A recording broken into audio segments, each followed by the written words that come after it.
இந்த வீடியோவில் first part second பார்ட்டில் வர்ற எக்ஸசைசஸை திரும்ப பண்ணி பார்க்க போகிறோம். இப்போ ஃபஸ்ட்டு எக்ஸசைஸ் தமிழில் சென்டென்சஸ் கரெக்டாக இருக்குது, இங்கிலீஷில் வேர்ட்ஸ் ஷஃபில் ஆகிருக்கு, அதை கரெக்டாக எழுதணும்.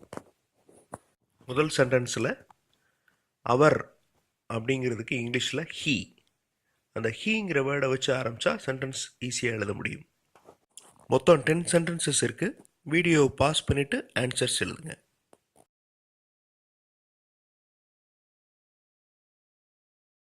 இப்போ ஆன்சர்ஸ் செக் பண்ணிக்கலாம்.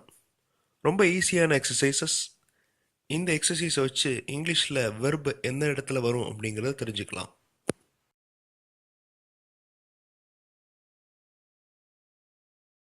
இப்போ நெக்ஸ்ட் எக்ஸசைஸ் ரெகுலராக யூஸ் பண்ணுற தமிழ் வார்த்தைகள், அதுக்கு இங்கிலீஷ் ஈக்குவலண்ட் வார்த்தைகளை கண்டுபிடிக்கணும்.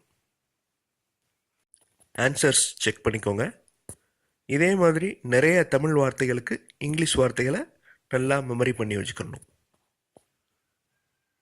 இப்போ அடுத்த எக்ஸசைஸ், ஒவ்வொரு சென்டென்சஸ்லேயும் இருக்கிற ஆக்ஷன் வேர்ட்ஸ், செயலை குறிக்கும் வார்த்தைகளை அண்டர்லைன் பண்ணணும். ரொம்ப ஈஸியான எக்ஸசைஸ்.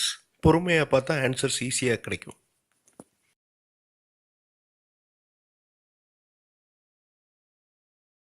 ஆன்சர்ஸ் செக் பண்ணிக்கோங்க. ஒவ்வொரு வார்த்தையும் நம்மளுக்கு ஃபெமிலியரான வார்த்தைகள் தான், அதனுடைய இங்கிலீஷ் டிரான்ஸ்லேஷன்.